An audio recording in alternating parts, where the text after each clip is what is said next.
menganjurkan kepada kita harus bertakwa. Bari jeung teu dijelaskeun da manehna ge teu nyaho. Betul apa tidak? Banyak apa sedikit yang kayak gitu? Banyak sekali.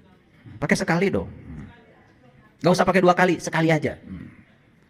Ya ayyuhallazina amanu ittaqullaha haqqa tuqatih. Jadi kalau begitu saya mau nanya, pintar apa tidak? Yang bisa takwa itu orang beriman atau orang yang mengaku beriman?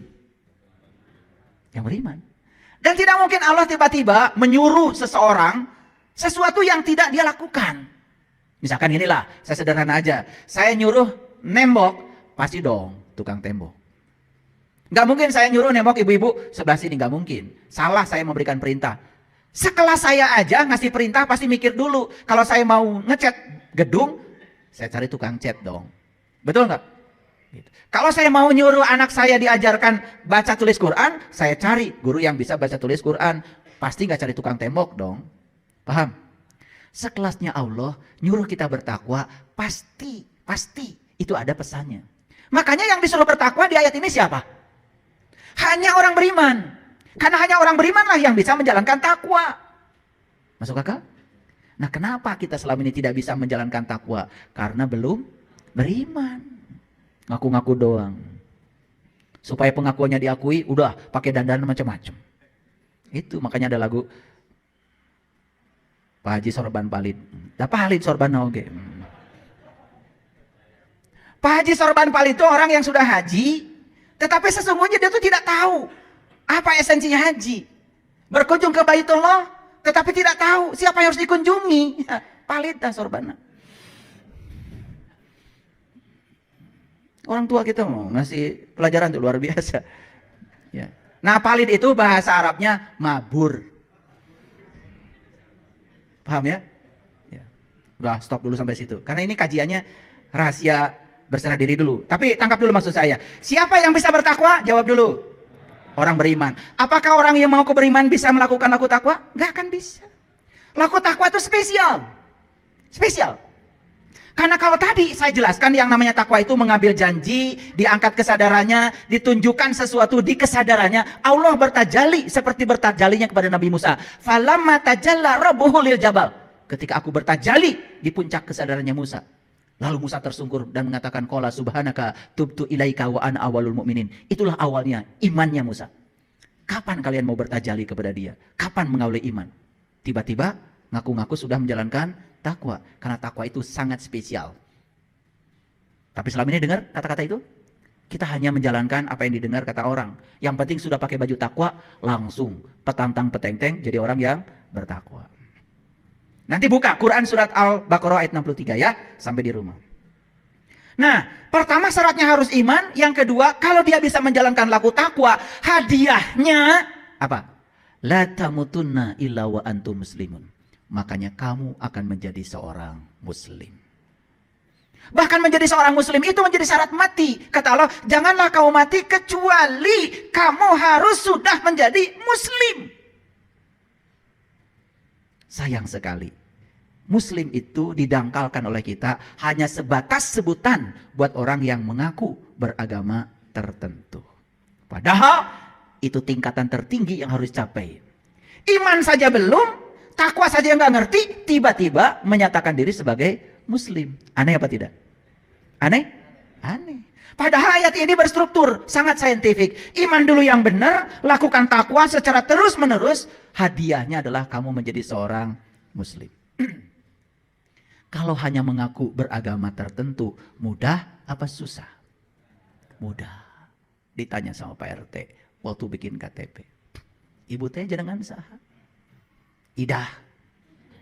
Semoga nggak ada di sini ya. Alamat di mana? Kampung ieu RT sabaraha RW sabaraha. Punten ibu, agama Islam Pak RT. Langsung jadi muslim? Menurut siapa? Menurut Pak RT. Itu yang sering kita tidak sadari. Apakah kita muslim menurut Allah? Pernah nggak nanya gitu? Ya Allah, kata Pak RT saya muslim. Apakah kata engkau juga muslim? Pernah nanya gitu? Gak pernah. Kalau saya dari kecil saya nanya. Makanya kita sekarang sangat senang dengan istilah muslim non muslim. Dan kita mengatakan muslim siapa saja yang mengaku. Non-muslim, siapa saya yang tidak mengaku? Hanya sebatas itu.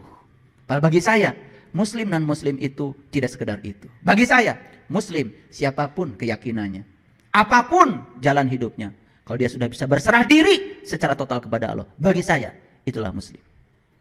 Dan siapapun yang belum bisa berserah diri kepada Allah, malah ngatur-ngatur Allah supaya Allah ngikutin keinginan kahayang manehna, bagi saya itu bukan.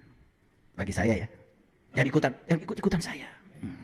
Bagi saya ketemu dengan sahabat-sahabat saya, mohon maaf, akhlaknya lebih bagus, dititipin uang tidak pernah korupsi, sepeser juga tidak pernah, keyakinannya berbeda dengan saya, hidupnya lebih bahagia, berkelimpahan bahkan hidupnya. Bagi saya, jangan-jangan dia, bagi saya, itu adalah muslim. Tiap hari menebarkan kebencian, terus saja menebarkan hoax, fitnah. Beda dikit orang lain dihujat. Hidupnya penuh dengan penderitaan. Jangan-jangan, bagi saya nih, kayaknya bukan.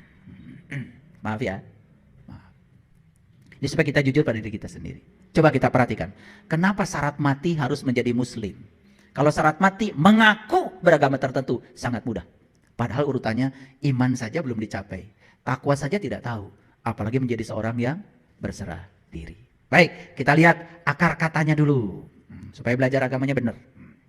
Apa yang perlu dipertanyakan oleh kita? Satu, apakah iman itu? Sudah saya jelaskan. Dua, siapa orang yang beriman itu? Pasti ada cirinya bukan? Tiga, apakah orang yang mengaku beriman dapat dikatakan sebagai orang yang beriman? Jawab dulu dong. Apakah orang yang mengaku beriman dapat dikatakan sebagai orang beriman? Belum tentu. Bahkan orang yang beriman itu nggak pernah ngaku-ngaku. Nu beunghar asli, tarang ngaku beunghar. Nu sok ngaku kamu, eta nu kakara beunghar. Segala dipakai. Ya, kencering-kencering. Kencering-kencering. Sukuna ngalengkah kencering deui. Segala dipakai. Jika ondel-ondel. Yang asli mah nggak pernah begitu. Itu bedanya. Ya. Karena yang tidak asli itu suka cari topeng, suka cari pembenaran supaya dibilang asli. Coba. Sarung tenun asli pasti palsu. Dan asli mata tulisan asli. Saya beli sarung BHS tuh, Samarinda. Gak ada tulisan asli. Gak usah saya menyebut merek yang lain. Nanti takut ada yang tersinggung. Karena biasanya kalau yang palsu suka ada tulisan asli. Ya kayak kalian.